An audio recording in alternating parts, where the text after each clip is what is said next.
segala sesuatu. Ingatlah ketika Tuhanmu berfirman kepada para malaikat, sesungguhnya aku hendak menjadikan seorang khalifah di muka bumi. Mereka berkata, para malaikat berkata, mengapa engkau hendak menjadikan khalifah di bumi itu yang akan membuat kerusakan dan menumpahkan darah? Padahal kami senantiasa bertasbih dengan memuji engkau dan mensucikan engkau. Kemudian dia berfirman, sesungguhnya aku mengetahui apa yang tidak kalian ketahui. 29 dan 30. Setelah sebelumnya Allah di surat Al-Baqarah ini menceritakan 3 golongan, ya. Muttaqin, kafirin, munafiqin. Kemudian Allah berfirman tentang perumpamaan mereka. Mathaluhum kamathalil ladzi istauqada nara. Kemudian Allah berfirman balasan atau perintah. Pertama perintah dulu untuk manusia agar beribadah. Kemudian Allah menyampaikan balasan untuk orang-orang yang beriman dan beramal soleh. Dan balasan untuk mereka yang gambaran siapa mereka yang memutuskan perjanjian. Baru setelah itu Allah di ayat 29 dan 30 ini mengajak kita untuk pergi ke masa lalu, masuk ke lorong waktu, kemudian membayangkan masa dulu, zaman dulu. Sebelum kita ada, sebelum orang tua kita ada, sebelum Nabi Adam ada. Pertama Allah menciptakan bumi, kemudian langit. Ciptakan alam semesta dulu. Artinya kita ini bukan makhluk pertama.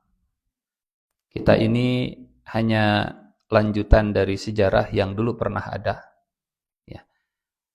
Dan Allah di ayat 29 mengingatkan manusia yang jangankan ribuan, puluhan ribu atau jutaan tahun yang lalu, bahkan usia 0 sampai usia 5 tahun saja kita nggak punya ingatan. Kita nggak ingat kalau ditanya waktu kecil ingat nggak 0 sampai 5, nggak ada. Luka terterang. Orang tuanya yang mengingatkan, dulu waktu kamu masih bayi,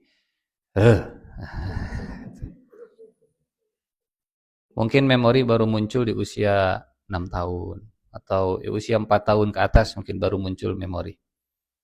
Tapi sejak dalam kandungan yang suka nendang perut, lahir keluar dari perut, waktu sok agegelan pas lagi minum ASI misalnya, waktu teriak kalau lagi lapar, haus dan pengen cebok, ya itu nggak ada di memori kita sama sekali. Waktu tantrumnya gitu. Persis juga orang tua anak tantrumnya. Sehingga untuk mengingatkan atau menceritakan sebelum kita lahir, hanya Allah yang bisa cerita. Dan dialah yang telah menciptakan. Ini sejarah alam semesta dirangkum dalam satu ayat oleh Allah Subhanahu wa taala. Dialah yang telah menciptakan untuk kalian. Huwallazi khalaqalakum. Dialah yang telah menciptakan lakum. Saya lupa sudah pernah menyampaikan atau belum, kata lakum di dalam Al-Qur'an artinya kenikmatan, hak, ya, kebahagiaan, kemudahan dan seterusnya. Kalau alaikum itu beban. Kalau lakum itu kemudahan. kutiba alaikum, diwajibkan atas kalian. Ini beban. Jadi kalau lakum itu pasti sesuatu yang memudahkan. Semua yang ada di bumi diciptakan untuk kalian, untuk kemudahan kalian. Tapi yang ada di langit, Allah tidak menggunakan redaksi yang sama. Allah tidak berfirman, huwallazi khalaqa lakum ma fil ardi wa lakum ma fis sama. Karena yang ada di langit memang aksesnya juga susah gitu ya. Kemudian istawa ilas sama, Allah Subhanahu wa taala ya, secara bahasa istawa itu bersemayam. Tentu kalimat atau kata-kata yang seperti ini harus disesuaikan dengan keagungan Allah Subhanahu wa taala. Kita pernah bahas ini ya sebelumnya. Jadi tentang kalimat yang ada asosiasinya tersendiri buat kita. Tapi kalau itu nempel, diatribusikan, ditempelkan ke Allah, jangan disamakan seperti manusia. Misalnya Allah cinta, manusia juga cinta. Tapi bagaimana Allah mencintai dengan bagaimana manusia mencintai, itu nggak boleh dipukul rata. Oh, cara Allah mencintai itu pasti sama seperti cara manusia mencintai. Enggak. Redaksinya yang sama, tapi detil bagaimananya pasti beda. Kalau ada ayat Allah turun ke langit di sepertiga malam terakhir, manusia turun, Allah juga turun. Tapi cara turun manusia jangan disamakan. Ya, mending di karpetan atau di kursian.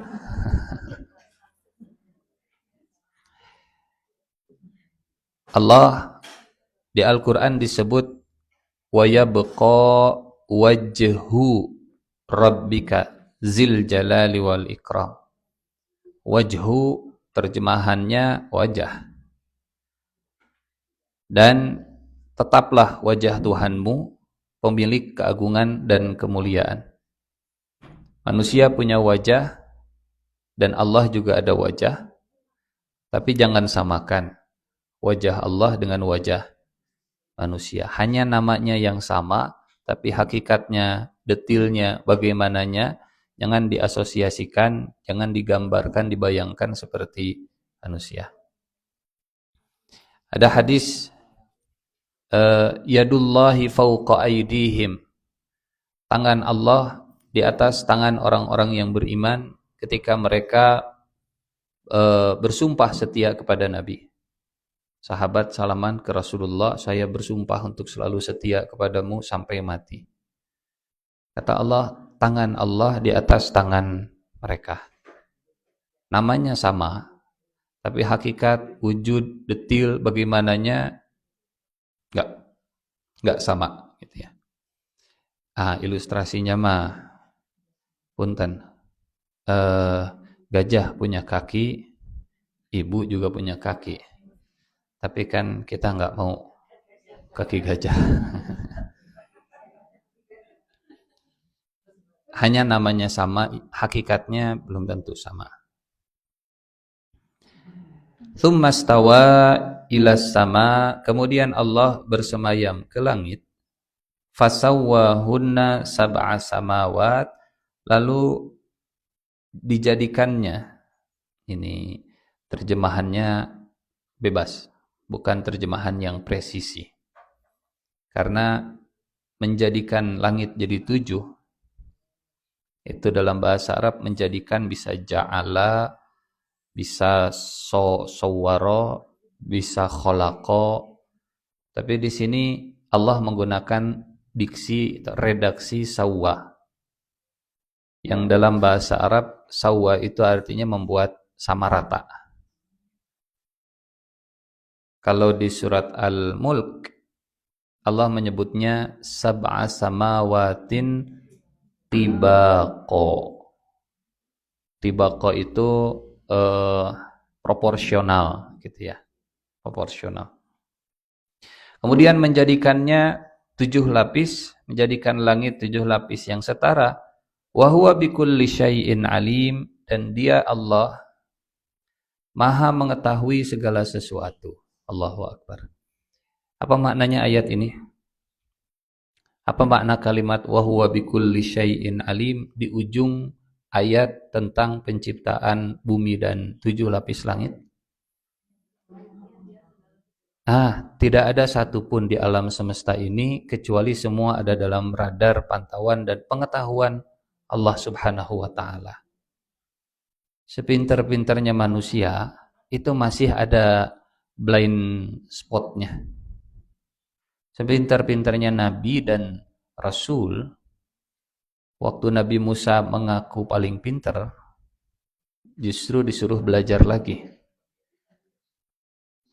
Ibu pernah dengar cerita Nabi Musa dan Khidir kan ya?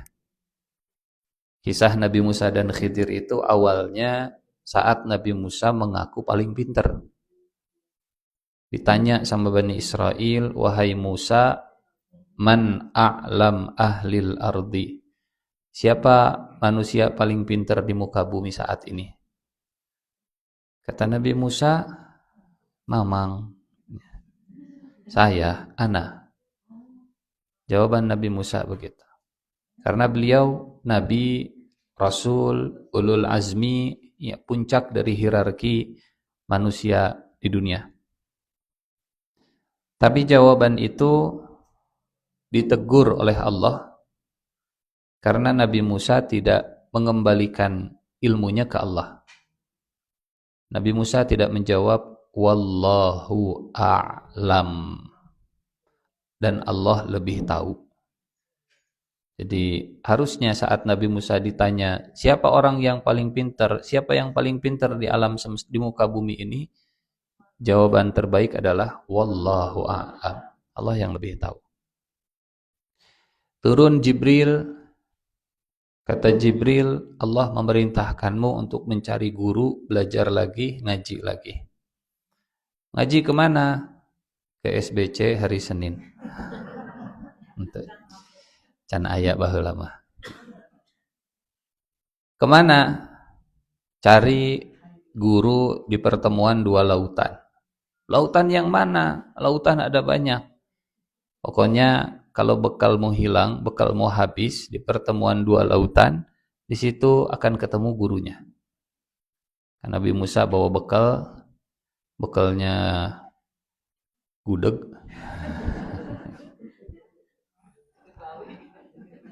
bekalnya naon deui,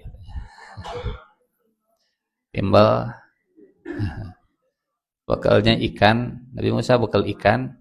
Di mana ikannya ini hilang, di situ Nabi Musa bertemu guru. Kenapa bekalnya ikan? Karena ikan makanan terbaik untuk penuntut ilmu. Nutrisinya komo tama, mengandung DHA dan EPA. Nanti aja. Mengandung omega 3 dan omega 6 gitu ya. Bagus untuk nutrisi otak. Penduduk negeri yang banyak makan ikannya biasanya cerdas-cerdas gitu ya. Kalau tidak mau makan ikan, nanti ditenggelamkan. Makan ikan. Dan ya, Nabi Musa saat berguru ke Khidir juga banyak salahnya. Banyak ditegurnya gitu. Banyak bertanyanya. Artinya kalau banyak bertanya itu banyak tidak tahunya. Banyak tidak tahunya. Kata Khidir sang guru ke Nabi Musa, wahai Musa, waktu Nabi Musa naik ke atas perahu, datang seekor burung, kemudian burungnya minum. Kata Khidir, Musa, ilmuku dan ilmumu kalau digabungkan tidak lebih banyak daripada air yang diminum oleh burung ini. Sementara ilmu Allah itu yang masih tersisa di seluruh samudra. Jadi sepintar apapun orang, sepanjang apapun gelarnya, ngambil doktoral sampai 5 kali misalnya, hiji mah doktor, dua mah doktora ini, tilu mah doktorandus. Jadi wetina doktor jadi doktorandus. Oh turunnya. Kan bahasa Inggris mah kalau jamak plural ditambah s di belakangnya, begitu ya. Doktor, doktorandes jadi ujungnya panjang gitu. MM, MBA, MPD, MSI, ALM, LC, sepanjang apapun ya yang diberikan oleh Allah itu tidak lebih banyak dari air yang diminum seekor burung, kata Khidir. Sehingga di ayat 29 ini, sebelum Allah cerita tentang penciptaan Adam sebagai khalifah, karena nanti ayat berikutnya tentang Nabi Adam, kata ilmu itu diulang berkali-kali. Di ayat 29, wa huwa bikulli syai'in alim. Di ayat 30, inni a'lam ma la ta'lamun. Di ayat 31, wa 'allama Adamal asma. Di ayat 32, subhanaka la ilma lana. Di ayat 33, ya Adam ambihum bi asmaihim, falamma ambahum bi asmaihim qala alam aqul lakum inni a'lamu ghaibas samawati wal ardh. 29, 30, 31, 32, 33, di setiap ayatnya selalu ada ilmu.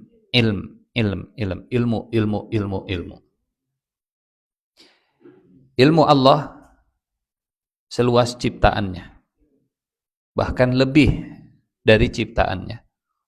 Punten, kalau ada yang memproduksi handphone, produsen handphone, pasti mereka lebih tahu tentang produknya sendiri. Betul? Dibanding customer, dibanding kita pembelinya. Kadang kita beli handphone yang canggih, iPhone, seberapa ini teh? iPhone 17 Pro Max 2 TB. Yang dipakai nama WA hungkul. Dan gaya. Jadi lamun salat berjamaah ge kudu katingali eta si boba na teh kitu tah. Tah, katingali. Kudu dibalikeun. Tah. Dan pakai casing yang tengahnya bolong. Meh katingali apel kagegel na teh. Tah. Hah? Ah, bima Cina ya. Teh ya mah. Ya mah apelna tah can digegel sikeun. Tuh. Awet kene. Jadi produsennya lebih tahu tentang produknya. Dan Allah Allah menciptakan bumi dan seisinya, langit dengan 7 lapisnya, sehingga Allah sangat tahu apa saja yang ada di dalamnya. Dan semua rizki itu tinggal dibuka pintu ilmu. Dibuka pintu ilmunya jadi rezeki. Misal begini, minyak bumi itu dari dulu sudah ada di perut bumi. Sejak zaman Nabi Muhammad sallallahu alaihi wasallam, zaman Abu Bakar, zaman Umar, zaman Utsman, sudah ada minyak bumi di dalam perut bumi. Tapi yang belum dikasih oleh Allah adalah ilmunya. Dikasih ilmunya, ilmu ngebornya sebelum ilmu ngebor, ilmu mendeteksinya. Karena itu juga jadi ilmu sendiri. Ada ilmuwan orang Tasik Muslim, panjang enggot nauge, berhasil menemukan teori hitungan Helmholtz. Panggooglingkeun geura. Helmholtz. Nya TZ. Ini rumus Helmholtz, rumus yang katanya dipakai untuk mendeteksi cadangan minyak bumi. Penemunya itu Muslim. Jadi banyak ilmuwan Muslim yang berdampak ke teknologi. 4G itu orang Indonesia yang menemukannya. Siapa lagi? Ya, Helmholtz. Jadi kalau Allah sudah kasih ilmu, jadi pintu rizki. Sekarang apa? Kalau zaman dulu minyak bumi, sekarang itu litium, baterai, litium. Ya, yang teknologi militer pakai drone, kan drone teh ya tidak seperti burung hudhudnya. Burung hudhud ke drone pada masanya. Cuman tidak dikendalikan dari jarak jauh kan. Sina milarian makannya lira. Jadi aduh habis bensinnya, lapar ya, turun hudhud mah cari makan. Selesai, kuak berangkat lagi keliling cari informasi, kumpulkan informasi. Itu drone pada masa Nabi Sulaiman. Betul, pada masanya. Dan hudhud punya kemampuan untuk mengkolek info. Gerak kalau kita tadabbur cerita hudhud mah luar biasa. Oh, itu ilmu drone di Al-Qur'an ya. Kan pulang dari Yaman, bayangkan jaraknya. Kan sekarang masing-masing negara itu sedang beradu teknologi, salah satunya tentang kemampuan berapa lama drone bisa terbang di udara. Betul? Makin lama, makin banyak informasi yang dikolek tanpa harus balik lagi ke pangkalan. Drone-nya Nabi Sulaiman terbang dari Palestina ke Yaman. Tinggal di Google Maps, jarak dari Palestina ke Yaman. Karena kerajaan Saba itu adanya di Yaman. Ya, Bilqis. Ratu Saba. Di Al-Quran disebutnya Ratu Saba. Nama Bilqis bukan dari Al-Quran. Tapi tenanawan meh gampang sebutnya Bilqis. Al-Quran menyebutnya Ratu Saba. Ratu Saba. Bayangkan jarak dari Palestina ke Yaman. Burung terbang sendirian tanpa dikontrol oleh Nabi Sulaiman. Tanpa harus pakai layar. Sampai ke Yaman, burung hudhud kemudian menganalisa sendiri. Dia menganalisa sendiri. Apa analisanya? Kata hudhud ini, bahasa di Al-Qur'annya begini, walaupun saat hudhud memberikan reportnya, itu pakai bahasa Arab. Karena burung hudhud bukan orang Arab. Ibu pernah dengar suara burung hudhud? Sok nanti buka di YouTube. Suara hudhud. Bahasa Inggrisnya sound of hoe poe. Hoe di poe. Hupu. Bunyinya sama seperti namanya. Hud hud hud. Hud hud hud. Siga sandi morse cek urang mah. Kenapa dinamakan hud-hud? Sigana tina bunyina. Mun urang mah cak cak cak cak cak, oh cak cak. Oh me. Nah, eta lamun di Arab eta mah. Karena dombanya sudah belajar tahsin jadi begitu. Ba bahasa Arab. Hudhud. Kata hudhud setelah report ke Nabi Sulaiman, report bahasa sekarang. laporan. Anas report. Hudhud report ke Nabi Sulaiman di surat Saba. Inni wajadtum ra'atan tamlikuhum wa utiyat min kulli syai'in. Wajadtuha wa qaumaha yasjuduna lisyams. Sulaiman, inni sungguh aku wajadtum ra'atan menemukan seorang perempuan yang menjadi penguasa. Ternyata hudhud bisa membedakan jenis kelamin mana pria, mana wanita.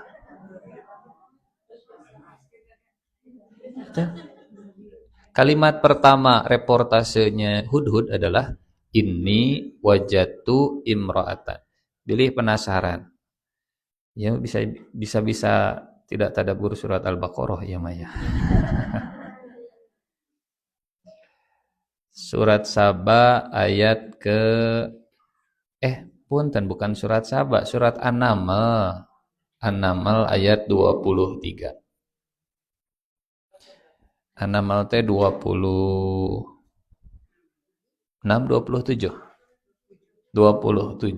ayat 23.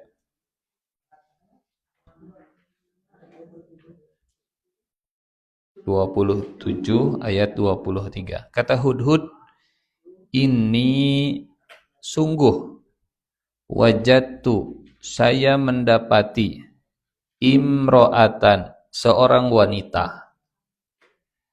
Di saat dunia barat sekarang mereka bingung untuk mengidentifikasi gender.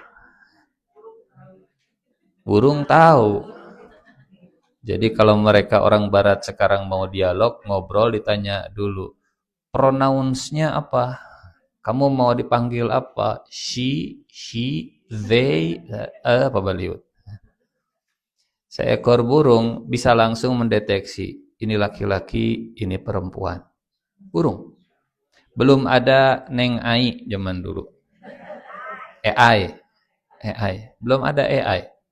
Tapi burung sudah punya basis database-nya itu sudah lengkap.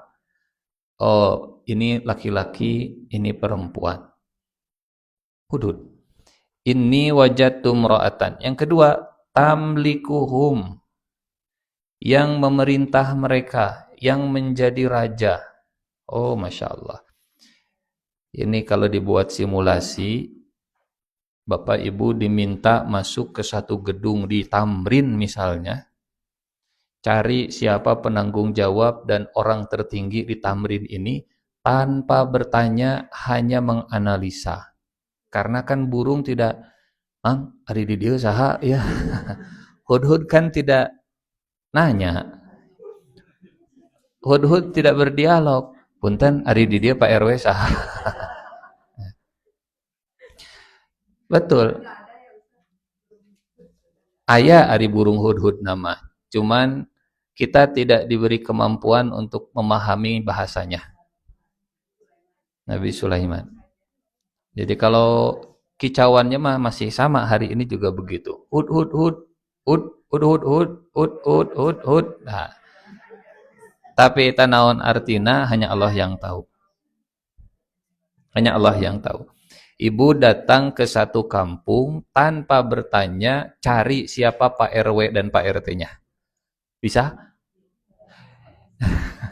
Analisa. Kan pasti bakal siapa yang paling penting di negeri ini. Kalau saya bayangkan, siapa yang paling banyak pengawalnya. Siapa yang kalau kemana-mana itu dikelilingi oleh tutut wok-wok. Tutut ukuk. Nah, itu. Tutut ukuk, nah gitu. Yang banyak Freuder di depan dan di belakang. Oh, kayaknya ini orang yang paling penting.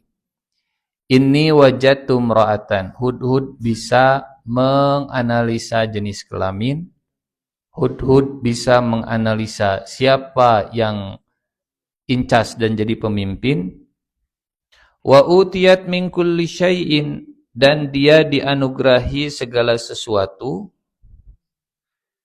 Kalau bahasa kita apa? Hudhud itu bisa menginventarisir. Diberikan segala sesuatu. Wah, dia punya mobil banyak. Terus Hudhud terbang ke garasi. Nah, aya 20 mobil Rolls Royce. Rolls Royce nage aya 20 gitu. Itu namanya wa utiyat min kulli syai'. Diberikan banyak hal. Terbang lagi. Terus cerita. Memang Al-Qur'an merangkum. Tapi kalau dipanjang-panjang reportase ini, Hudhud merekam semua yang dia lihat, apa saja aset inventarisir yang dimiliki, kemudian dilaporkan ke Nabi Sulaiman. Walaha arsyun azim, serta mempunyai singgasana yang besar.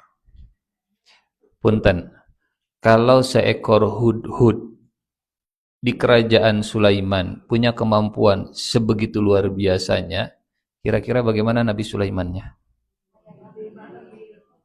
Betul? Lebih-lebih. Prajurit sekecil hudhud punya kemampuan investigasi, punya kemampuan intelijen, punya kecerdasan yang luar biasa, analisa yang tajam, memori. Memori atuh Bu, punten. Yaman ke Palestina berapa kilo? Ribuan kilo. Apa? Kayak tadi teh naon wae nya. Karena hudud nggak bawa catatan gitu, catet, atau misalnya tulis di HP. Iya laporan. Semua nempel di sini hanya dengan penglihatan mata. Bayangkan 2.500 kilo terbang, murulukna sabaraha eta di jalan. Kalau kita dugul, suruh anak kita ke warung. Yang pun tanpa meserkeun bawang, opat cihung. Eta bolak-balik. Tadi teh naon deui mah? Tadi teh naon? Padahal warungnya hanya 5 langkah dari rumah misalnya teh. Gitu. Warungnya hanya 50 meter. Ini berapa kilometer? Ribuan kilometer mengandalkan memori, kuat dalam terbang gitu. Dan analisanya tajam. Gara-gara analisa ini Nabi Sulaiman berhasil melakukan ekspansi. Ekspansi kan akhirnya yang tadinya Palestina sekarang Yaman juga jadi masuk Islam di zaman Ratu Balqis gitu. Wajadtuha ayat 24-nya wajadtuha wa qaumaha yasjuduna lisyamsi.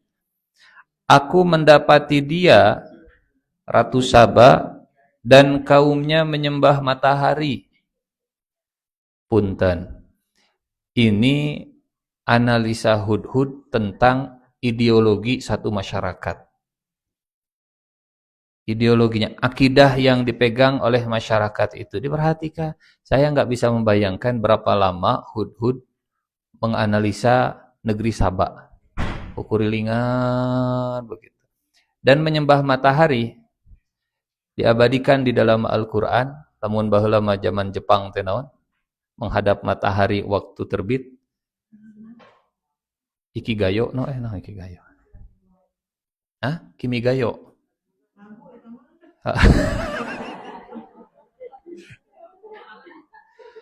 Pokoknya ada kebiasaan waktu penjajahan Jepang matahari terbit menghadap ke timur gitu ya. Apa istilahnya? Nya dipaksa ke Jepang dan seterusnya gitu. Shinchan. Nya itulah pokoknya nama. Jadi diabadikan oleh Allah di dalam Al-Qur'an, akarnya sudah ada. Walaupun kita tahunya Jepang benderanya itu matahari, putih tengah-tengahnya bulat matahari. Dulu ada yang seperti itu di Yaman. Entah ada hubungannya antara ideologi Jepang menyembah matahari dengan Yaman, hanya Allah yang tahu. Saya belum menganalisa, belum tadabbur sampai ke sana. Tapi seekor burung hudhud kemudian bisa menganalisa akidah satu kaum. Tuhan mereka adalah matahari min dunillah. Wa zayyana lahumus syaitanu a'malahum. Dan syaitan berhasil membuat mereka memandang indah perbuatan yang buruk tadi. Ini kebenaran, menyembah matahari ini satu kebenaran. Dan seterusnya. Singkat cerita, punten. Kita mundur sedikit surat An-Naml supaya nanti kita balik lagi ke surat Al-Baqarahnya. Apa hubungannya kisah Nabi Sulaiman hudhud dengan tema kita hari ini? Surat An-Naml ayat ke-15. Ini intinya di sini. Surat ke-27 ayat 15. Walaqad atayna Dawuda wa Sulaimana ilma Wa qala alhamdulillahilladzi faddalana ala katsirin min ibadihil mu'minin. Dan sungguh kami telah memberikan kepada Daud dan Sulaiman ilmu. Ternyata kemajuan peradaban Nabi Daud dan Nabi Sulaiman dimulai dengan ilmu. Kalau Nabi Daud dan Nabi Sulaimannya sangat perhatian kepada ilmu, maka prajurit yang kecil seperti Hudhud pun akan punya perhatian yang sama seperti pimpinannya, seperti Daud dan Sulaimannya. Dan apa yang membuat Hudhud bisa selamat dari hukuman? Kan Hudhud tuh pas lagi parade militer 5 Oktober kemarin, pas lagi Nabi Sulaimannya inspeksi militer, naik mobil keliling begitu. Ya, ini bahasa Al-Qur'annya di ayat ke-17. Wa husyira li Sulaimana junuduhu minal jinni wal insi fahum yuzaun. Dan dihimpunkan untuk Sulaiman tentaranya. Hari ulang tahun Tentara Nasional Bani Sulaiman. Negeri Sulaiman. Tanggal 5 Oktober kemarin itu. Pas. Anut keneh. Saat Nabi Sulaiman sedang parade militer, saat Nabi Sulaiman sedang inspeksi, Nabi Sulaiman melihat kenapa ada prajurit di pasukan burung tidak ada. Artinya Nabi Sulaiman mengabsen semua barisan. Katingali, pasukan manusia lengkap. Pasukan jin lengkap. Pasukan burung kemana ya? Hiji kita. Kata Nabi Sulaiman, kenapa saya tidak melihatnya? Atau jangan-jangan dianya yang tidak ada? Di ayat ke-20, kenapa saya tidak melihat Hudhud? Atau jangan-jangan memang Hudhudnya yang tidak hadir? Kalau kemarin di parade militer ada Pak Kasad teh? Pak Maruli. Pak Maruli yang pas lagi inspeksi, Prabowo sudah jalan, dia terlambat. Langsung naik begitu. Aya geura videona siga kitu. Kata Nabi Sulaiman, kok saya tidak melihat? Kenapa saya tidak melihat Hudhud? Atau jangan-jangan memang Hudhud itu tidak ada? Ini gaya kepemimpinan Nabi Sulaiman. Pertama, salahkan diri sendiri dulu. Kok saya nggak ngelihat si Fulan ya? Atau jangan-jangan memang si Fulan nggak hadir? Maliyala aral Hudhud amkana minal ghaibin. Nabi Sulaiman tidak langsung Hudhud geuningan teu hadir Hudhud teh. Oh aya Pak di toilet. Oh iya ya punten-punten eta. Tapi kok saya nggak melihat Hudhud atau memang Hudhud nggak datang? Jadi saat Nabi Sulaiman mau menghukum Hudhud, kata Hudhud di ayat ke-22, saya punya informasi, saya mengetahui sesuatu yang belum Anda ketahui. Ya, karena militer mah disiplin tingkat tinggi. Kalau pas lagi pawai tidak ada, hukum pasti. Langsung sikap sempurna dicepretan ku paralon, ku selang biasana gitu nya. Ku selang. Tapi kalau dia punya alasan yang jelas, ada surat izin dokter atau apapun alasannya yang jelas, dimaafkan. Sehingga kata Nabi Sulaiman, la u'az di ayat 21. Saya akan hukum dengan keras atau saya sembelih atau dia datang dengan alasan yang kuat. Militer namanya juga. Waktu Hudhud datang, Hudhud berhasil selamat dari kemarahan Sulaiman Karena Hudhud tahu satu hal tentang sosok Sulaiman. Sulaiman senang dengan ilmu, Nabi Sulaiman senang dengan informasi, apalagi yang belum dia tahu. Sehingga kata Hudhud, aku tahu sesuatu yang aku tahu yang kau mau. Jadi ayat ke-12, ayat ke-15 Allah sebut Nabi Daud dan Nabi Sulaiman itu dikasih ilmu, dan itu diketahui oleh semua pasukannya. Wah, panglima kita mah, pimpinan kita mah resep dengan ilmu, senang untuk cari ilmu, pokoknya haus dengan ilmu, pengen yang update, yang upgrade, yang terbaru. Hudhud saat tidak hadir di barisan, saat datang, kata Hudhud, tenang Pak Bos, saya punya informasi yang Pak Bos tidak tahu, tapi saya tahu. Hudhud yang kecil punya info yang tidak diketahui oleh Sulaiman. Kan itu jadi mengundang penasaran. Cik naon informasina? Barulah cerita tadi. Inni wajadtu imra'atan tamlikuhum wa utiyat min kulli syai'in wa laha 'arsyun 'azim. Saya menemukan seorang perempuan dan seterusnya begitu. Jadi apa hubungannya dengan tema kita? Ilmu. Ilmu. Nabi Sulaiman sukses ilmu. Kisah Nabi Adam itu dimulai dengan ilmu. Mesir di zaman Nabi Yusuf sampai akhirnya maju, berkembang, dan jadi cikal bakal negeri Mesir di zaman Fir'aun, itu berawal dari Nabi Yusuf. Jadi kenapa Fir'aun bisa punya kerajaan yang besar? Itu diinisiasi awalnya dari Nabi Yusuf.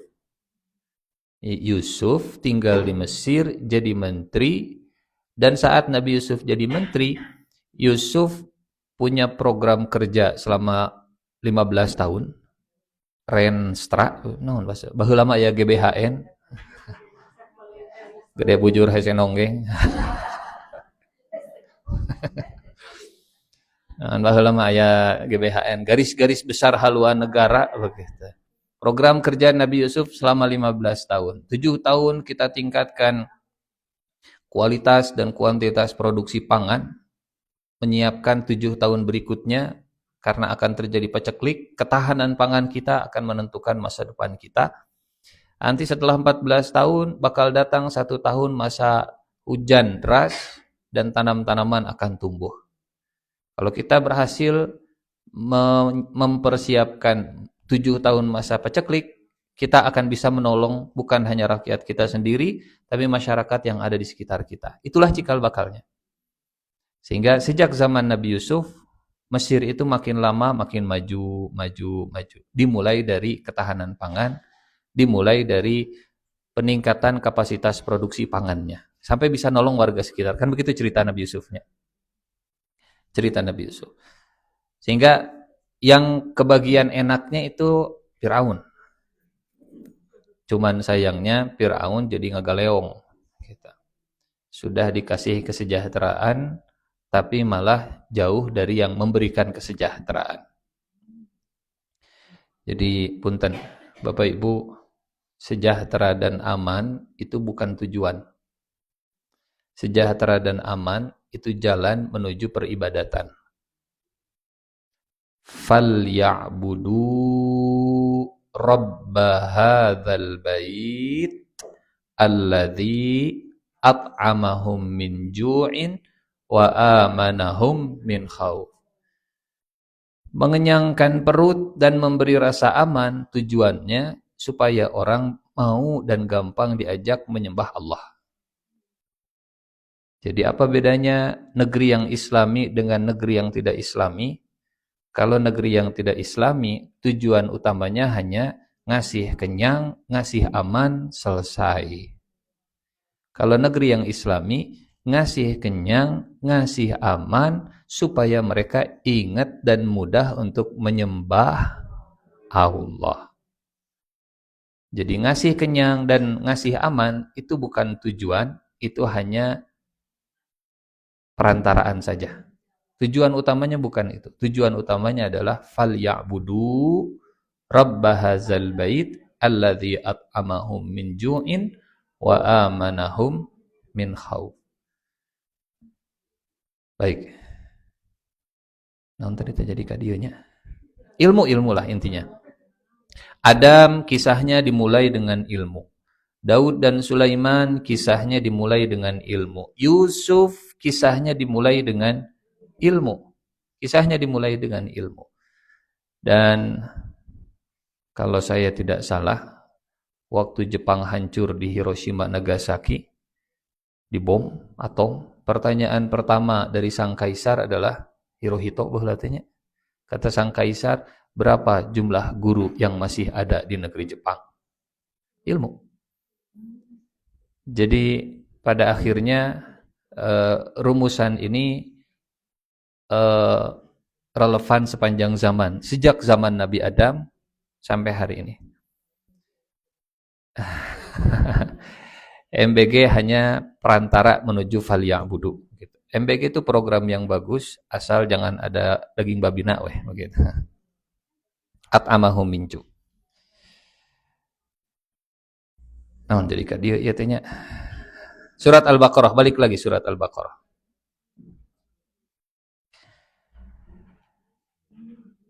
Wa huwa bikulli syai'in alim, dan dia Allah Maha Masya Allah. Normalnya dalam bahasa Arab urutannya begini. Wa huwa alimun bikulli syai'in. Itu urutan yang standar dalam bahasa Arab.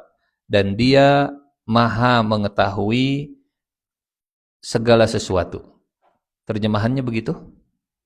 Di saya terjemahannya juga begitu. Dan dia maha mengetahui segala sesuatu. Kalau diterjemahkan begitu, urutan redaksinya wa huwa alimun bikulli syai'in. Dan dia maha mengetahui segala sesuatu. Tapi segala sesuatunya didahulukan dulu oleh Allah. Kalau terjemahannya sesuai dengan redaksi, wa huwa, dan dia bikulli syai'in, tentang segala sesuatu, alimun, maha mengetahui. Kenapa tidak seperti yang biasa urutannya? Kenapa bukan wa huwa alimun bikulli syai'in? Dalam bahasa Arab, kalau ada yang urutannya tidak biasa, maka maknanya juga tidak biasa. Kalau yang biasa ya begitu, wa huwa alimun bikulli syai'in. Tapi kalau wa huwa bikulli syai'in alim, dan dia ada semacam penekanan. Kalau dalam bicara, itu mungkin bahasanya lebih, nadanya lebih naik. Dan dia segala sesuatunya itu diketahui. Kalau bahasa tulisan kan kadang nggak bisa mengcapture itu, gitunya. Intonasinya nggak bisa di-capture begitu. Nah, dalam bahasa Arab untuk mengcapture intonasi, penegasan, penekanan itu kadang di switch. Yang tadinya di belakang jadi di depan, yang tadinya di depan jadi di belakang. Maknanya penegasan, penekanan. Wa huwa bikulli syai'in, dan Allah dengan semua yang ada di bumi, semua yang ada di langit, yang 7 tadi, maha mengetahui.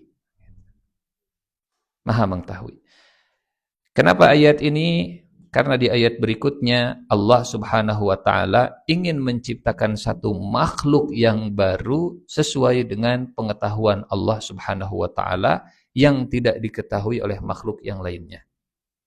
Allah tahu, tapi malaikat belum tahu. Malaikat belum tahu. Kita lanjut ayat 30. Wa idz qala rabbuka, dan ingatlah ketika Tuhanmu. Punten. Rabbuka, saat ayat ini turun, kan ayat ini turun pertama kali ke Nabi Muhammad. Betul? Rabbukanya berarti, wahai Muhammad, wahai Nabi, ingatlah ketika Tuhanmu berfirman kepada para malaikat di sana. Wa idz qala rabbuka. Tidak ada cerita yang paling akurat kecuali cerita dari Allah Subhanahu wa taala. Saksi sejarah itu lebih bisa diandalkan daripada yang lain. Saya hadir di sana. Misal, ibu yang pernah hadir di masa G30 SPKI kan baru kemarin September begitu. Itu kan lebih bisa kita dengarkan cerita pengalaman aslinya daripada dari yang lain. Cik ari ibu baheula kumaha eta basa tahun 1965 tanggal 30 aya dongeng naon wae baheula. Bayangkan kalau yang cerita itu yang tidak mengalami. Cenah mah, nah, paling ge. Jadi naon cek beja ti juri atau naon lah begitunya. Cenah dan sugan akhirnya teh. Sugan dan cenah. Nah, ini yang bahaya gitu. Jadi nanti ahlus sugan wa cenah nantinya. Bukan ahlul Quran wa sunnah. Ahlus sugan wa cenah. Bayangkan kalau Allah sendiri yang dulu berfirman kepada malaikat, Allah juga yang kemudian cerita ke Nabi Muhammad. Ini kan makna ayat wa iz qala rabbuka lil malaika. Wahai Muhammad, ingat dulu Tuhanmu pernah berfirman kepada para malaikat. Yang berfirman ke malaikatnya Allah sebelum Nabi Adam diciptakan, yang cerita ke Nabi Muhammadnya juga Allah. Jadi langsung dari yang nomor satu gitu ya.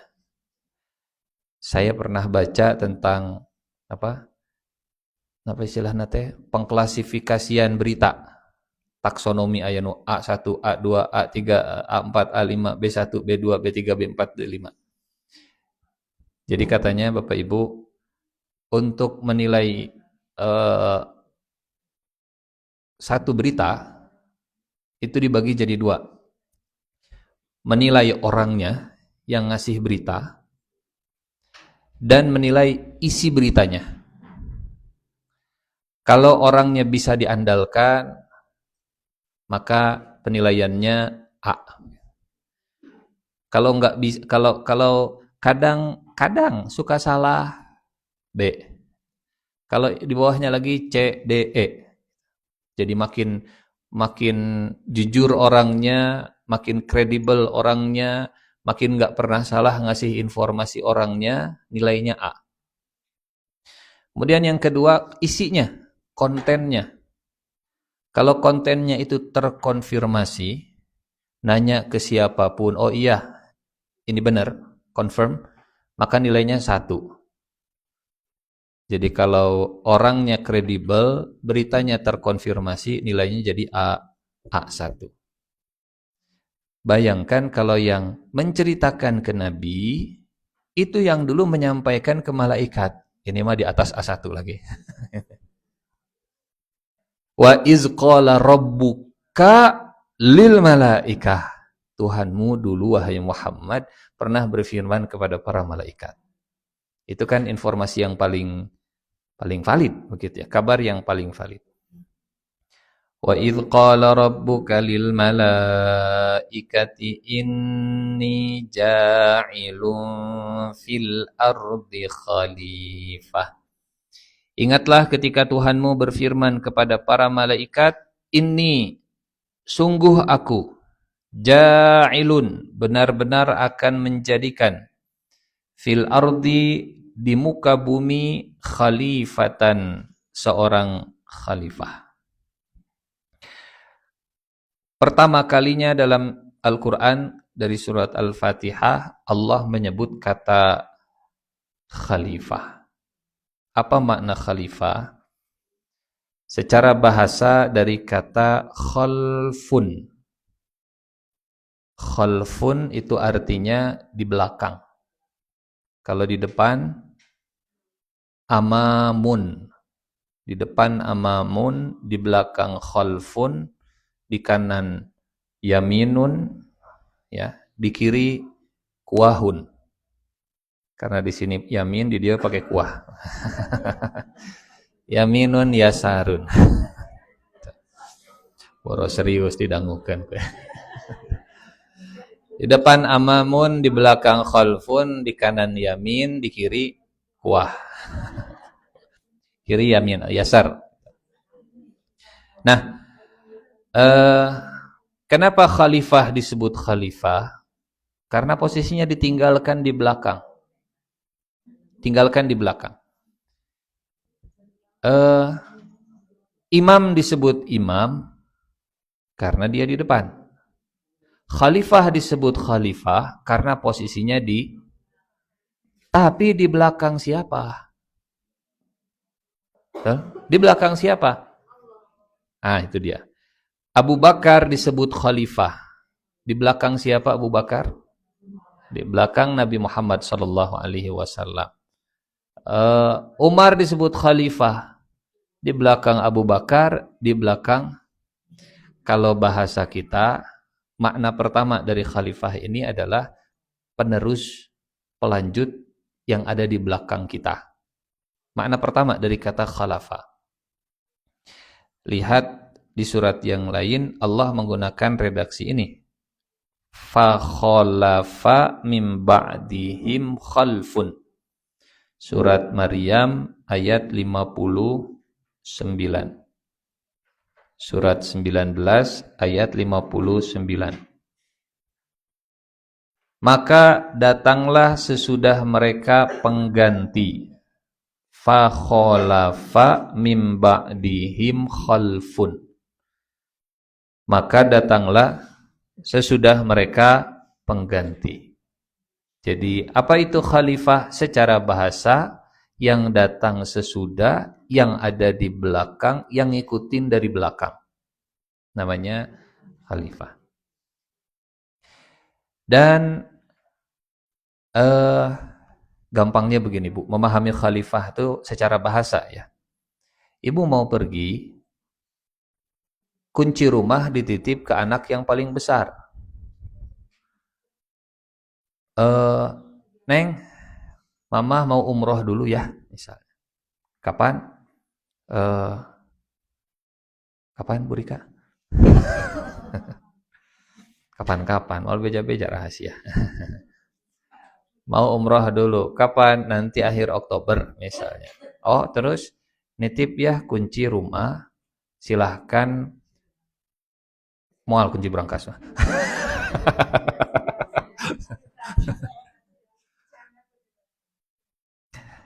Silahkan tolong nitip rumah, silahkan pakai rumah, tolong jaga rumah. Nah, yang dititipi, yang disuruh jaga, yang disuruh ngelola, saat kita pergi, secara bahasa itu namanya khalifah. Itu khalifah. Jadi menyerahkan pengelolaan, menyerahkan semua urusan, silahkan pakai, bebas. Nggak nitip, etong dirusaknya, punten. Itu namanya khalifah, dari kata khalfun. Dan itulah tujuan manusia. Pengelolaan bumi, kunci nate dititipkan ku Allah, ke Nabi Adam. Nitipnya ya kunci bumi. Kunci bumi memang. Kan orang Sunda mah luar biasa. Bisa berada di planet lain. Bu, nuju di bumi, ente nuju di bulan. Nuju di bumi, ente hebatnya. Di mana tuh? Di mana mal beda-beda. Di planet Bekasi. Di planet Bekasi bukan di bumi. Jadi yang dititipi sesuatu saat pemilik aslinya itu sedang pergi, namanya khalifah. Khalfun khalafah. Saat Nabi Muhammad sallallahu alaihi wasallam wafat, yang dititipi mengurusi umat Nabi Muhammad namanya khalifah. Khalifah. Ibu pergi nitip kunci ke anak ke istri ke anak misalnya, itu dia khalifah. Mamah mau pergi dulu ya, ini ada makanan di meja. Jangan dulu dimakan ya sebelum mamah pulang. Misal contoh. Da sakedap bade ka SBC hungkul. Atau kaburu tiis nya teu naon ke dihaneutkeun deui. Yang dengar satu orang. Kemudian kakaknya adiknya datang pulang sekolah. Adiknya datang pulang, yang dengar untuk dititipinnya cuman si kakaknya. Ibunya pergi ngaji, adiknya datang pulang sekolah. Lihat di meja ada makanan enak. Kata kakaknya, kela antosan heula si mamah nuju ngaos. Tapi enak. Nah, antosan heula. Ada biasana ge bebas. AA sudah dikasih wewenang, aduh. AA sudah dikasih kebebasan, keluasan untuk ngatur di rumah ini, kata mamah gitu. Jangan. Dan karena sudah dikasih tahu, si AA-nya kemudian tidur. Datang adiknya yang berikutnya, pulang sekolah juga. Nah, banyak begitu. Anaknya 7 di sana. Datang adiknya yang kedua, anak yang ketiga. Pas pulang, Assalamualaikum. Waalaikumsalam. Kakaknya lagi tidur. Lihat di meja ada makanan. Wah, enak ya. Langsung dimakan. Ceritanya kan imannya meh apal nanti. Apa maksudnya cerita ini teh? Oke. Apa maksudnya cerita ini? Dimakan, mak. Datang ibu pulang dari pengajian SBCT. Assalamualaikum, waalaikum, barik ya. Waalaikumsalam. Ibu melihat, nah, bet dimakan. Emang kunaon gitu? Kan ibu sudah bilang ke si AA jangan dulu dimakan. Enggak, si AA enggak bilang. Gitu. Mana si AA? Nuju tidur. Dan yang makan itu bukan cuma si ade yang kedua, si ade yang ketiga, yang kedua juga ikut makan. Anak kedua. Padahal sudah tahu. Anak yang pertama dikasih tahu, kemudian ngasih tahu ke yang kedua. Anak yang kedua sudah dikasih tahu, tapi kemudian ikut makan. Anak yang ketiga, dia nggak tahu dia makan. Akhirnya dipanggil. Kadieu si AA panggil. Buka. No, itu si mamah datang. Waalaikum mamah, ningali ka meja. Ade. Ibu marah. Kan sahur mamah tos diwartosan, tong waka ditua. Da tos masih hanterang. Kasaha? Kasih ade. Ari ka ieu kasih bungsu. Bobo tadi anak begitu. Kira-kira ibu bakal marah ke siapa? Anak 1, anak 2, anak 3? Hah? Kalau anak yang ketiga itu namanya dolin. Karena dia nggak tahu. Dolin. Kalau anak yang kedua namanya magdubi alaihim. Hanya magdubi alaihim. Kenapa magdubi alaihim? Karena dia sudah dikasih tahu, tapi dia masih makan. Nah, kalau anak yang pertama, ini insya Allah siratal ladzina an'amta alaihim. Walaupun kadang ada tugas yang lalai darinya, tapi dimaafkan. Dan nuju bobo tuh butuh nuh. Kira aku kudu dijaga dipantau di meja teh. Tong, antosan si ibu. Tapi anak yang si ade mah sudah dikasih tahu si ade nu kedua teh anak kedua, anak katilu. Jadi ada kalanya kakak pertama teh melaksanakan tugas, ada kalanya lalai melaksanakan tugas dan lalai. Itulah cerita seorang khalifah di muka bumi. Gitu. Jadi siapa itu khalifah? Nitip kunci buminya, diserahkan semua pengelolaan bumi ke manusia. Inni ja'ilun fil ardi khalifah. Kata Allah ke malaikat, saya mau menyerahkan kunci bumi ke manusia. Titipkan kasih AA. Gitu. AA Adam. Ya betul, AA Adam, betul. Inni ja'ilun fil ardi khalifah. Tapi kemudian kita balik lagi ke surat Al-Baqarah.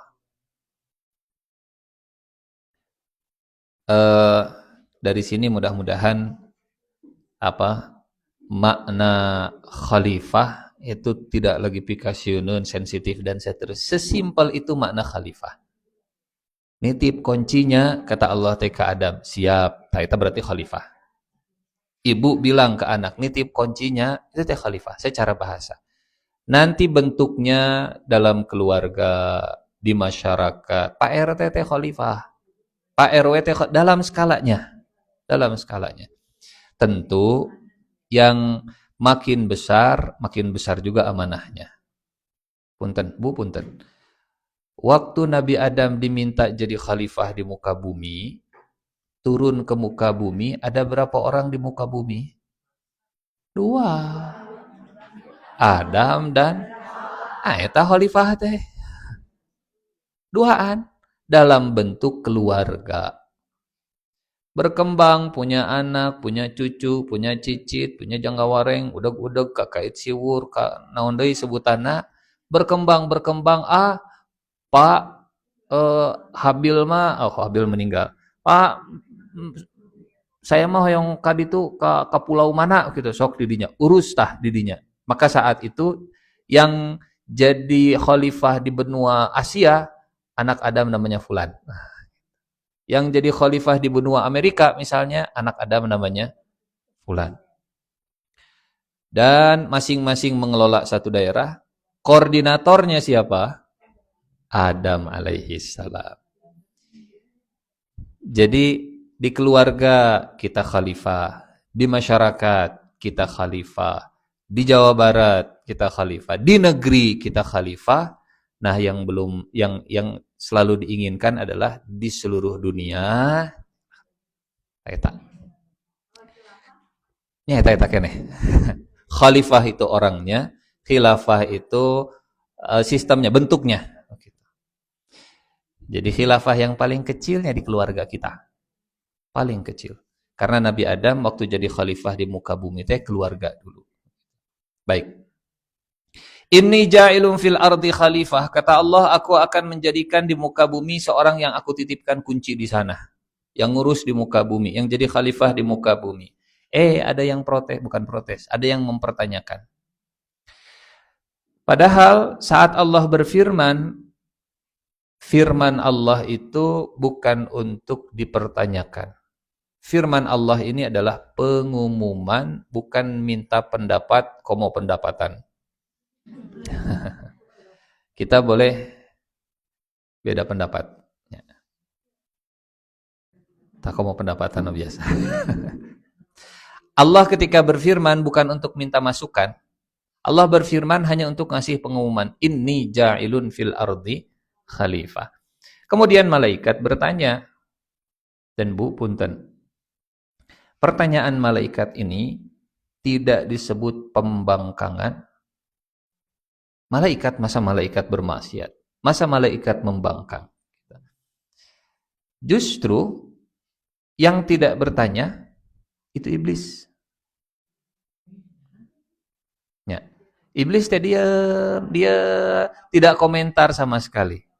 Tapi ketika datang moment of the truth-nya, naon bahasa Sundana, etalah saat Allah perintahkan, jadi malaikat mah kalau pas lagi di forum teh nanya, tapi ininya bersih. Iblis pas lagi di forum teh diam. Tapi ieuna ngaguru. Di saat Allah perintahkan, sok penghuni surga sekarang sujud ke Adam. Sujud karena Adam. Nanti kita bahas makna usjudu li Adam itu apakah sujud kepada Adam atau sujud kepada Allah karena sudah menciptakan Adam. Makna li-nya akan dibahas. Siapa yang sujud? Malaikat. Padahal malaikat sebelumnya bertanya, kenapa engkau menciptakan makhluk yang akan berbuat? Kan siga anu protes, siga. Seperti yang mempertanyakan keputusan Allah. Tapi pas disuruh mah, sami'na wa ato'na. Sementara iblis tidak ngomong. Tidak kelihatan protes, tidak bertanya, keep silent. Tapi saat disuruh sujud, mau. Nah, saya weh. Jadi kisah Adam, malaikat dan iblis ini jadi cerminan begitu ya. Mendingan dikeluarkan saja. Dugikeun weh, gitu. Sampaikan saja. Tah eta, daripada ngagunduk di dieu, daripada ngaguruh di dieu, daripada eueuh pakeuwuh, eueuh pakeuwuh. Ewuh pakeuwuh. Naon bahasa Indonesia nanya ewuh pakeuwuh teh. Tah eta. Gitu.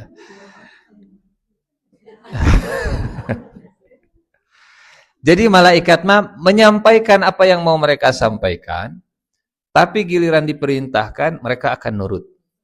Iblis mah diam, tapi saat diperintah sujud nggak mau, nggak mau. Ini apa ya? Kita melihat sisi yang lain dari kisah ini tentang budalkeun we begitu. Kalau ada sesuatu yang asa kurang cocok, itu cik hayong naros, sampaikan saja. Harus dicampakannya. Campakan mah kudu di.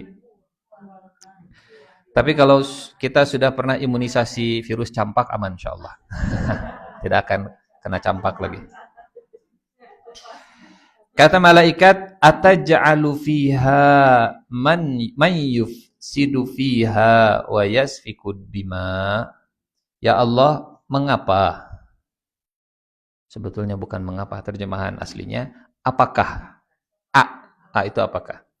Apakah engkau menjadikan di bumi yang berbuat kerusakan di dalamnya dan menumpahkan darah? Heula sakitu sebelum kita lanjutkan. Malaikat mereka ingin dapat jawaban dari Allah. Kalau bahasa di rumah mah tadi kieu. Bapak teh bilang, nanti pas lagi umroh bapak mau titip kunci kasih teteh, kasih AA. Nah, kasih AA, si AA mah sok rada ieu. Sok rada salebor gitu. Sok salebor, sok kadang sok tara dikunci bumi teh, sok tara di pareuman, lampu segala rupana dan seterusnya. Gitu. Kenapa kalimat itu muncul dari malaikat? Apakah malaikat tahu sesuatu tentang manusia? Tahu dari mana malaikat kalau manusia bisa merusak dan bisa menumpahkan darah? Tolong diingat dua kalimat malaikat ini, Bu. Karena nanti, masih di surat Al-Baqarah, Allah menceritakan ada manusia-manusia yang melakukan dua hal ini. Nanti di surat Al-Baqarah Allah akan berfirman tentang kisah Bani Israel. Begitu panjang. Dan Bani Israel melakukan dua-duanya. Yufsid yasfik. Yufsid yasfik. Merusak, membunuh, menumpahkan darah. Oh, berarti malaikat ada benarnya juga. Sehingga saat Allah menjawab malaikat, jawabannya bukan ente salah, wahai malaikat. Enggak begitu. Aku lebih tahu apa yang kalian tidak tahu.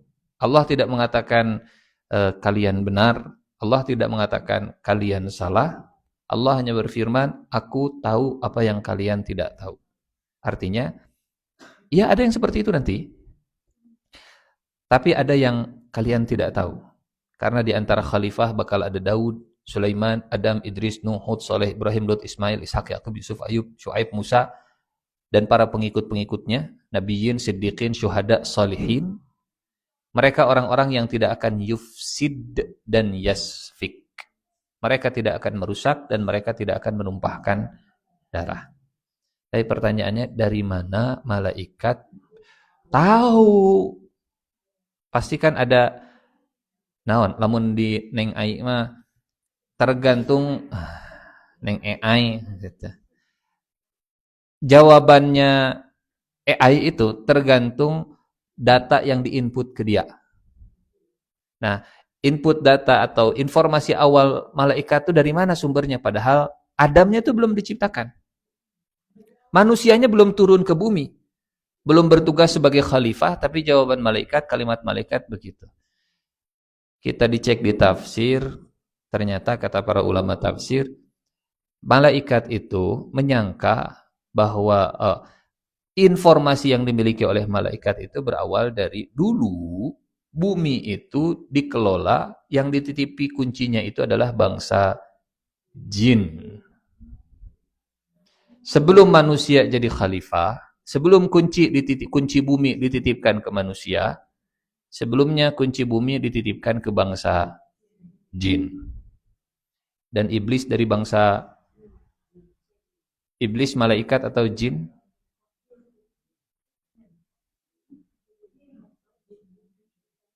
Jawab atuh Bu. Sing rada pede ngajawab. Iblis dari kalangan jin. Iblis dari kalangan jin. Jadi malaikat tahu tentang jin yang suka merusak, yang suka menumpahkan darah, kemudian memproyeksikan. Oh, ya Allah, kalau engkau menitipkan kunci ke siapapun, tidak langsung diurus olehmu. Ibu punten, Pak punten, kalau orang dititipi kunci, itu artinya dia punya keleluasaan untuk menggunakannya. Nitip mobilnya, kenging dianggo, kenging sok bebas. Kata malaikat, ya Allah, kalau ada makhluk yang diberikan kebebasan untuk memilih, ngaruksak. Buktinya jin. Gitu. Kalau sekarang ada makhluk yang baru lagi yang akan kau ciptakan dan diberikan kebebasan lagi, sigana bakal gitu deh ya Allah. Bakal begitu lagi. Ibu punya perusahaan, bapak punya perusahaan, dan perusahaannya betul-betul dititipkan ke seorang CEO. CEO. Dengan harapan, ownernya jalan-jalan, perusahaannya tetap jalan. Perusahaan jalan, pemilik perusahaannya jalan-jalan. Harapannya begitu. Nitipnya, iya kartu ATM perusahaan, iya nomor rekeningna, iya pokoknya mah nitip. Hari Bapak, Ibu sebagai pemilik perusahaan mau minta dividen berapa? Mau minta bagi hasil berapa? Mahal sok semuanya untuk perusahaan. Sok pangkelolakeun. Kira-kira berapa besar peluangnya perusahaan itu bisa hancur, bangkrut dan rugi? Kalau ada orang dititipi kepercayaan 100%, sok bangga. Hancur mah? Cenderungnya hancur. Betul? Itu juga yang ada di pikiran malaikat. Ataj'alu fiha may yufsidu fiha wa yasfiku dima. Makna khalifah itu yang dititipkan 100% dipercaya, tah pang dititipkan. Itulah amanah besar yang Allah tawarkan ke gunung, ke langit. Inna aradnal amanata 'alas samawati wal ardi wal jibal fa abaina ayyahmilna. Semua menolaknya ya Allah. Daripada kami punya kebebasan untuk memilih, mendingan kami mah jadi makhluk yang tidak punya pilihan, taat. Bersih. Tapi manusia diberikan kebebasan. Memang resikonya besar, tapi rewardnya juga besar. High risk, high gain, high return. Big risk, big rizq. Antara risiko dengan riziko. Jadi besar resikonya, besar juga rizkinya. Orang Inggris mengatakannya risky, kita mengatakannya rizki. Rizkinya besar, mudah-mudahan rizkinya juga bisa juga besar. Karena surga itu diperuntukkan hanya untuk dua makhluk saja. Makhluk yang diberikan kebebasan memilih waktu di dunia. Jin dan manusia. Resikonya besar, jelas neraka. Tapi rizkinya besar, jelas surga. Surga bukan buat hewan, surga bukan buat malaikat, surga bukan buat tumbuhan, surga hanya untuk jin dan manusia. Baik, kata malaikat, ataj'alu fiha may yufsidu fiha wa yasfikud dima. Apakah engkau akan menjadikan di dalamnya yang akan berbuat kerusakan dan akan menumpahkan darah? Yufsid yasfik. Netanyahu lah ayo nama. Yufsid yasfik. Sudah bikin kerusakan alam, kerusakan sistem, kerusakan hukum, kerusakan tata dan seterusnya. Tata kelola dunia internasional dan seterusnya lah. Wa yasfik, genosida bahasa kitanya. Menumpahkan darah Kemudian kata malaikat, wa nahnu, sementara kami. Ini maknanya bisa beragam. Makna yang pertama yang paling utama adalah, ya Allah, kami bertanya seperti ini bukan sedang merendahkan keputusanmu, tapi kami terus bertasbih memujimu. Wa nahnu nusabbihu bihamdika itu maknanya, ya Allah, padahal kami senantiasa bertasbih dengan memuji Engkau dan mensucikan Engkau. Ada yang memaknai begini, Bu. Kenapa bukan malaikat saja yang jadi khalifahnya? Padahal malaikat itu tidak pernah berbuat kerusakan. Track record malaikat itu la ya'sunallaha ma amarahum wa yaf'aluna ma yu'marun. Kenapa tidak diserahkan khilafah di muka bumi, khalifah muka bumi ke malaikat? Mau rusak ya Allah, Engkau juga yang menciptakan kami. Kami selalu bertasbih, sehingga penduduk bumi semuanya akan tasbih, akan tahmid, memuliakan Engkau. Ini makna yang pertama. Makna yang kedua, ya Allah, kami bertanya kepadamu, tidak dalam rangka menjelekkanmu, tapi kami terus mensucikanmu. Kami memujimu. Wa nahnu nusabbihu bihamdika wa nuqaddisu lak. Kalau bahasa kita begini, ya Allah, kami bertanya, kalau misalnya kita bertanya begitu, kalau di keluarga, suami atau bapak misalnya membuat keputusan, dan ibu sebagai istri, Pak punten, kenapakah si AA, ya mah bukan menjelek-jelekan si AA-nya, dan bukan juga untuk menyebut keputusan bapak teh salah, bukan. Ini mah ya, hanya pengen tahu saja. Itu makna wa nahnu nusabbihu bihamdika wa nuqaddisu lak. Kami selalu memujimu, kami selalu mensucikanmu, kami selalu memuliakanmu. Insyaallah pertemuan berikutnya kita akan lanjutkan makna dari tasbih, tahmid, takdis. Karena 3 hal ini disebut oleh malaikat. Nusabbih, bihamdi, nuqaddis. Terjemahan ke bahasa Indonesianya agak kurang bisa mengcapture maknanya. Kami bertasbih dengan memuji Engkau dan mensucikan. Kemudian kata Allah, inni a'lamu ma la ta'lamun. Sungguh aku tahu apa yang tidak kalian ketahui. Ya, kisahnya masih panjang, ayatnya masih panjang. Untuk pertemuan siang ini kita cukupkan dua ayat, ya.